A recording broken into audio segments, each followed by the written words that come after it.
నిరుటి మాదిరిగానే ఖరీఫ్ పంటల దిగుబడులు గణనీయంగా తగ్గనున్నాయి.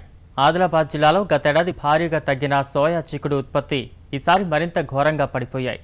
జిల్లాలో ఆరుతడి పంటలకు సరిపడా వర్షాలు కురిసినా ఆ తర్వాత విజృంభించిన చీడపీడల కారణంగా కాతా పూతలు దెబ్బతిన్నాయి. విత్తన పరిమాణం సైతం సన్నగా ఉండటంపై సాగుదారులు తీవ్ర ఆందోళనకు గురవుతున్నారు.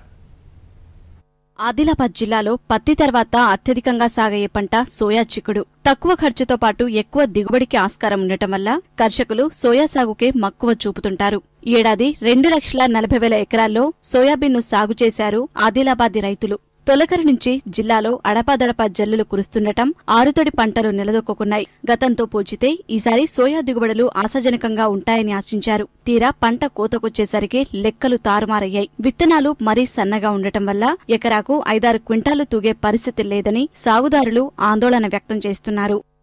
25 ఎకరాల సోయా వేసినాం. ఏం లేదనలా ఇత్తులు సరిగా లేవు. ఒక్కొక్కదానికి సన్నం, ఒక్కొక్కదానికి అసలు లేనే లేవు. ఇప్పుడు అది పీకకుంటేనే తెగురది. 1400 బ్యాగు 25 బ్యాగులు గుత్త ఇచ్చేసినాం.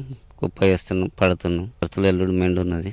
ఇక గవర్నమెంట్ ఏమన్నా ఆదుకుంటుందా, ఏం చేస్తుందా, అది వాళ్ళ అధికారులకు తెలియాలా. వర్షాలు మంచిగా ఉండే సార్ సోయాకు. సోయా కూడా మస్తు పెరిగింది. ఖాతా మంచిగానే పట్టింది కదా. ఈ ఖాతా పట్టినాక ఇది ఏం ప్రాబ్లం, ఇత్తు సరిగా లేదు. ఇట్లా ఒక కైకిళ్ళు కేసరు అది తీస్తే మిగులుతుందో ఇడిసబెట్టడే ఉన్నదో. కీలక సమయంలో అధికారుల సూచనలు అందకపోవడమే ఈ దుస్థితికి కారణమని సోయాబీన్ రైతులు ఆరోపిస్తున్నారు. 3 ఎకరాల సోయాబీన్, 4 ఎకరాల పత్తి పెట్టాము. ఆ తెగుళ్లకు వర్షాలు ఎక్కువైనా పరిస్థితి ఉంది, తక్కువైనా ఇంతే పరిస్థితి ఉంది. ఎకరానికి 10,000 దాకా ఖర్చు వచ్చింది.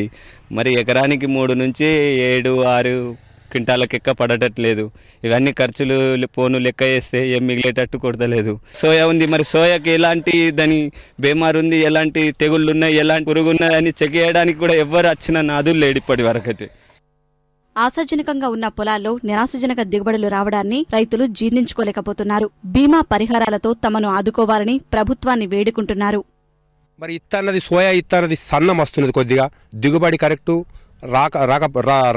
వస్తలేదు. జైనత్ మండల్ అనేది మంచి దిగుబడి ఉంటుంది. జైనత్ మండల్లో 10, 11, 12, 15 కుంటల దాకా వెళ్తుండే సోయా గింజలు కానీ. కాబట్టి ఈ సంవత్సరం అంత దిగుబడి సోయా వస్తుందా రాదా. కమసం ఎకరానికి ఒక 3 కుంటల 4 కుంటలు వాడే పొజిషన్లో కూడా లేదు సోయా. కాబట్టి ఆ ప్రభుత్వం ఖచ్చితంగా మాత్రం దీన్ని బీమా పథకం ఇచ్చేసి రైతుల్ని ఆదుకోవాలా. నా సొంత పొలాలు ఉన్నాయి కాబట్టి ప్రతి తాట సోయా ఇదే ఉన్నది. కైకిళ్ళు వెళ్ళే పరిస్థితి లేదు. ప్రభుత్వం ఆదుకోవాలని రైతుల పక్షాన కోరుతున్నాం. రైతులే కాదు, ఈసారి సోయా కొనుగోలుదారులు నష్టాలు మూటగట్టుకునే పరిస్థితి.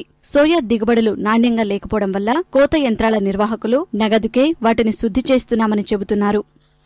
ఇంతకుముందు సోయాలు తీసుకుంటుంటే సోయాలు తీసుకున్నప్పుడు బంద్ చేసినాం. ఇప్పుడు వాళ్ళు డబ్బులు తీసుకుంటున్నాము. కస్టమర్కు మంచిగా ఉంటేనే మాకు లాభం, లేకుంటే మాకు లాభం అన్నది ఏం లేదు. డీజిల్ ఆడికి బరాబర్ అయిపోతున్నాం. ఇప్పుడు ఇంత పెద్ద కుప్ప పట్టినట్టే కానీ ఆ కుప్పకు 2,000 రూపాయలు గుత్త అతనితో మాట్లాడదామంటే అతను నారాజు అవుతున్నాడు. ఎక్కడ రెడీ చెప్దామంటే లెక్క అతను కూడా తక్కువ రెడీ అయిపోయి మేము లాస్ అవుతున్నాం, అతను లాస్ అవుతున్నాడు. దిగుబడి ఎక్కడ లేదు సోయాబీన్. తెగుళ్లు ఆశించడం వల్ల సోయాబీన్ దిగుబడులు తగ్గడానికి మూలమంటున్నారు వ్యవసాయ శాఖ అధికారులు. వాతావరణ ఆధారిత బీమా చేయించుకున్న వారికి గ్రామ యూనిట్ కింద పరిహారాన్ని సదరు రైతుల ఖాతాల జమవుతుందని చెబుతున్నారు. హాకా ద్వారా సప్లై చేసిన సర్టిఫైడ్ సీడ్స్ దాదాపు 92,000 ఎకరాలలో వేయడం జరిగింది ఈ సంవత్సరము.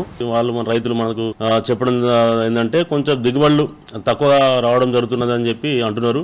సో మేము చెప్పేది అంటే రైతులకు వచ్చే సంవత్సరమైనా కనీసం ముందే ఫ్లవరింగ్ అప్పుడు లేదా మనకు సోయింగ్ చేసిన తర్వాత ఆ 4 గ్రాన్యుల్స్ వేసుకుంటే ఈ యొక్క పెస్ట్ అటాక్ను మనం నివారించుకోవచ్చు. దిగుబడులు కూడా కొంచెం పెంచుకునే అవకాశం ఉంటుంది. ఎవరైతే ఇప్పుడు మనకు ఎన్ఎస్ కింద పంట బీమా కనుక తీసుకొని ఉంటే వాళ్ళు మనకు సిపిఓ ద్వారా సీసీ ఎక్స్పెరిమెంట్స్ యావరేజ్ ఈల్డ్ పంపడం జరుగుతుంది మన జిల్లా నుంచి. సో అందులో మనకు గత సంవత్సరం నుంచి తీసుకున్న యావరేజ్ ప్రకారంగా గ్రామ యూనిట్గా చేసిన దాంట్లో యావరేజ్ ఈల్డ్ కనుక తక్కువ వస్తే మాత్రం అటు రైతులకు బీమా కూడా వర్తిస్తుంది. ఆ రైతులకు వాళ్ళ అకౌంట్లో కూడా జమ అవుతుంది. సోయా బాధిత రైతులు ఆందోళనకు దిగకముందే వారిని ఆదుకోవాల్సిన అవసరముంది.